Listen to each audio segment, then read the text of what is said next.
유연하고 그리고 타협할 줄 알고 이런 사람이 한국에는 필요하고 경기도에도 꼭 필요합니다.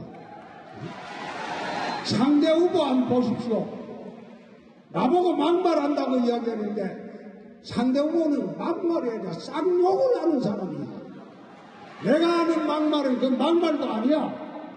저거 형수한테 무슨 말 했는지 그것만 유세차에 털어놓으면 경기도민들이 절대로 상대 후보 못 찍습니다. 아예 이제 양정필 지사 띄워주면서 이제 거론은 하지 않았어요. 한 후보, 이재명 후보로 생각이 되는데. 이재명 후보죠. 네. 네, 거론은 하지 않고 저렇게 공격을 했어요. 근데 네. 사실은 이재명 후보 같은 경우는 과거에 이제 형수와의 통화 내용 공개됐는데 이제 부적절한 언행들이 있어서 논란은 됐었거든요. 그때 근데 그 파일도 조금 더 이렇게 굉장히 전후사정이 편집된 거다라고 반론을 하기도 했었어요. 뭐 굉장히 보면은 그 말 논란 때문에 이재명 후보가 어려움을 겪기도 했고 또 근데 그 말 때문에 뭐 시원하다고 좋아하는 팬들도 있고 그러니까 호불호는 좀 확실하게 엇갈렸던 것 같습니다. 그러니까 이재명 후보 측 입장에서는 그게 좀 악의적으로 편집됐다라고 얘기하면서 불편한 입장들을 숨기지 않고 있는 거고요. 이게 선거를 앞두고 있는 상황에서 악의적인 비방이다 얘기를 하고 있는 거고 또 이재명 후보가 했던 얘기들 육성이 또 있기 때문에 거기에 대해서 그것도 부정하기도 어려운 상황일 겁니다. 선거를 앞두고 있는 상황에서 이것만을 가지고 네거티브 선거를 하게 되겠다라고 하면은 그것도 뭐 경기도민 입장에서 바람직하지는 않겠지만 어쨌거나 우리가 이제 정치인의 품격 이런 부분들을 봤을 때 과연 그 육성 파일을 듣게 되면 여러 가지 생각을 하지 않을 수가 없게 되는 거거든요. 그러니까 저는 이재명 후보 입장에서는 굉장히 큰 어려움에 지금 현재 봉착해 있다. 지지율은 너무나 높지만 이러한 것들이 지금 회자가 되기 시작하면서 관심을 갖지 않았던 사람들이 관심을 갖게 될 것이고 그걸 들어보면서 특히 전통적인 가족 간을 중시했던 사람들 입장에서는 야, 어떻게 이럴 수가 있지라는 생각을 할 수도 있거든요. 이 위기를 어떻게 이재명 후보가 극복할지 저는 그게 되게 궁금합니다. 일단은 이재명 후보 측에서 최근에 그 해경군 김씨 논란이나 여기에 대해서 언급했고 해명했던 것도 좀 저희가 소개를 그래픽으로 해드려야 될 것 같은데요.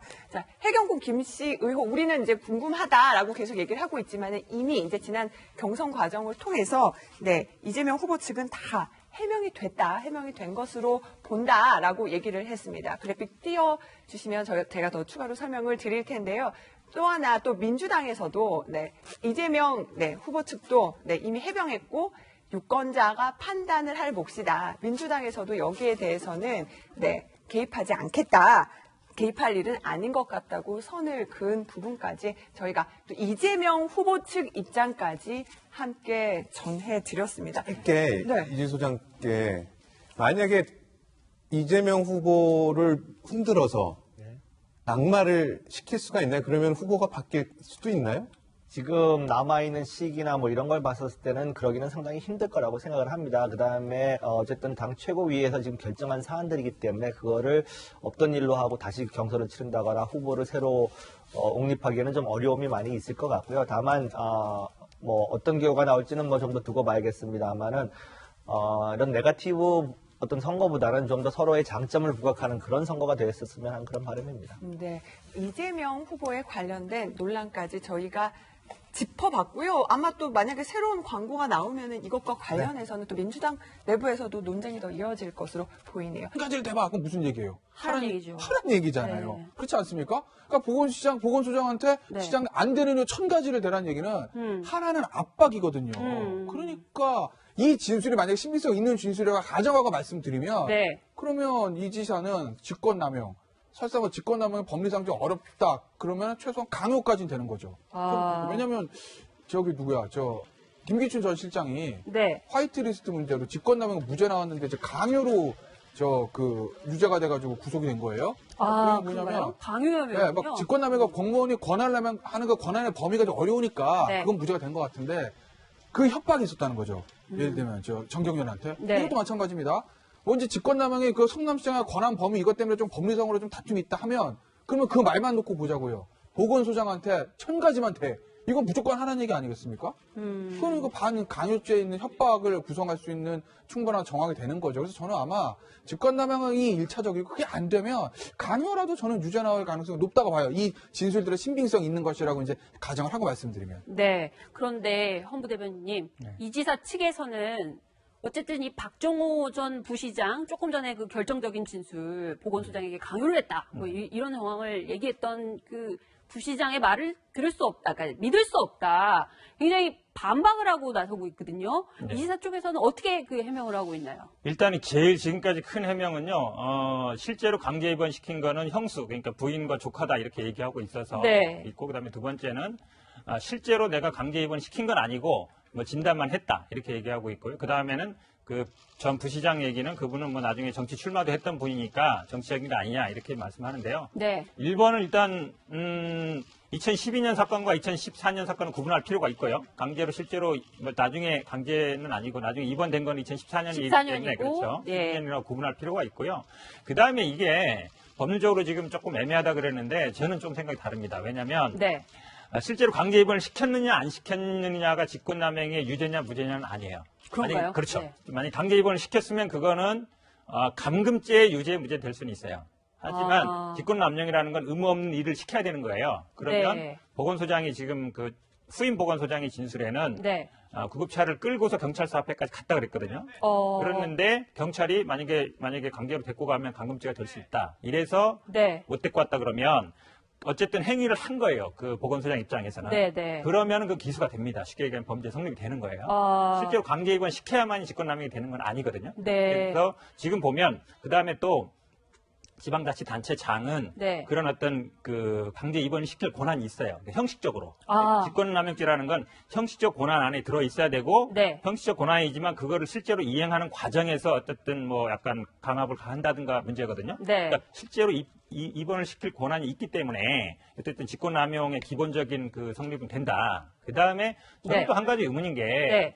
만약에 공무원들한테 민원을 제기하거나 아니면 뭐 와서 좀 난동 뭐 부린다든지 여러 가지 있으면 네. 만약에 뭐 형사적으로 심하면은 업무방해 고발을 해도 되고 네. 민사적으로 만약에 문제된다 그러면 접근금지 가처분을 해도 되고 네. 민원을 뭐 처리 안 하면 되거든요. 네. 그렇게 민원을 제기한다고 해서 강제 입원을 시도한다. 더구나 형인데 그거는 흔치 않은 흔치는 일이거든요. 않죠. 다른 방식으로 할 수 있거든요. 네. 근데 지금 그 이지사 측에서 얘기하는 네. 공무원들 상대로 너무 힘들게 하니까 강제 입원했다. 이렇게 넘어가는 게 과연 일반적인가? 라는 네. 것도 저는 좀 의문이 있습니다. 검찰이 지금 수사를 하고 있는 와중인데 이동훈 의원님 지금 이제 막바지까지 왔어요. 검찰 네. 수사가 그렇다고 하는데 이 지사가 어쨌든 그러면은 기소가 되고 지금 경기지사가 된 지 한 5달밖에 안 됐단 말이에요. 그럼 나머지 임기까지 계속 재판 불려다니면서 막 그 뭐 유죄니 무죄니 가서 뭐 온갖 진술을 다 하고 그래야 되는데 어떻게 보세요? 검찰이 기소를 할 것 같으십니까? 일단 현재까지 분위기로 보면은 그 기소할 가능성이 높아 보이고 특히 네. 그 지금 우리가 논의한 그 직권남용 부분에 대해서는 기소할 가능성이 그 높아 보입니다.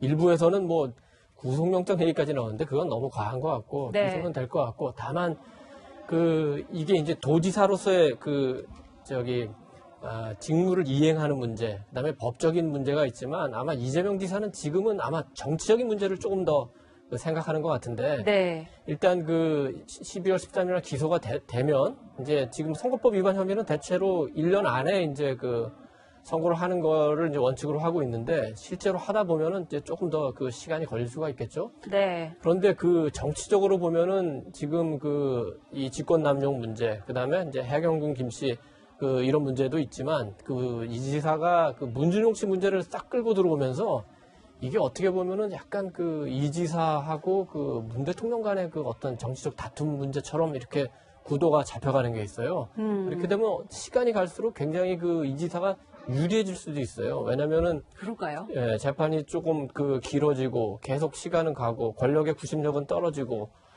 이렇게 되면은 뭐 어느샌가 이 지사는 마치 이명박 대통령 시절에 박근혜 대표 같은 그런 정치적 위상이 될 수 있고 아마 그런 그 구도를 그릴 수도 있을 것 같습니다. 근데 네. 이게 법적으로는 이제 직권남용 혐의가 모르겠어요. 선고가 나와서 실제 100만 원 이상 그 선고가 돼가지고 도지사를 잃을지 뭐 그런 이제 법적인 문제가 있고 해경군 씨 그거는 이제 정치적으로 친노와 척을 지는 문제가 있습니다. 네. 그런데 만약에 그 트위터 계정의 주인이 해경군 김 씨로 드러났다. 네. 혹은 또 아예 이재명 지사로 드러났다. 그렇게 네. 해서 문준용 씨에 대해서 악플을 달고 문재인 대통령을 비판하고 노무현 대통령의 그 불행한 죽음에 대해서 그걸 희화하고 비화했다는 그 비판을 받을 수 있는데 그거는 그 정치적인 거고 어떻게 보면은 그 여당 진영 내에서의 그 문제거든요. 네. 제가 보기엔 정치적으로 가장 큰 문제는 이 두 가지 문제를 이끌어오는 과정에서 이재명 지사가 국민을 향해서 거짓말을 한 거 아니냐.